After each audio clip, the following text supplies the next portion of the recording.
Hello friends, എല്ലാവർക്കും നമ്മുടെ പുതിയൊരു വീഡിയോയിലേക്ക് സ്വാഗതം.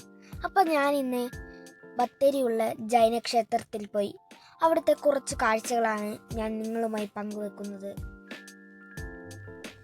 വയനാട് ജില്ലയിലെ സുൽത്താൻ ബത്തേരി പട്ടണവും മുനിസിപ്പാലിറ്റിയും ഒരു പുരാതന ചരിത്ര സ്ഥലമാണ്. സുൽത്താൻ ബത്തേരി എന്ന ഇന്നത്തെ പേരിനു മുമ്പ് ഈ നഗരം പല പേരുകളിൽ അറിയപ്പെട്ടിരുന്നു. Sultan's battery, S Bathery, Bathery, Dottappankulam, Mahaganapathivattam, Ganapathivattam എന്നിവയാണ് അവ. കിടങ്ങൻ ഗോത്രങ്ങളുടെ സാന്നിധ്യം കാരണം ഈ പട്ടണം കിടനാട് എന്ന പേരിൽ അറിയപ്പെട്ടു. കുലശേഖര രാജാക്കന്മാർ ഭരിച്ചിരുന്ന കാലത്ത് സുൽത്താൻ ബത്തേരി പുറക്കിഴ എന്ന പേരിലും അറിയപ്പെട്ടിരുന്നു. സുൽത്താൻ ബത്തേരിയിലെ ജൈനക്ഷേത്രം 13-ാം നൂറ്റാണ്ടിൽ പണി കഴിപ്പിച്ചതായി വിശ്വസിക്കപ്പെടുന്നു. ജൈന വാസ്തുവിദ്യയുടെ മികവിന്റെ തെളിവാണ് ഈ ക്ഷേത്രം.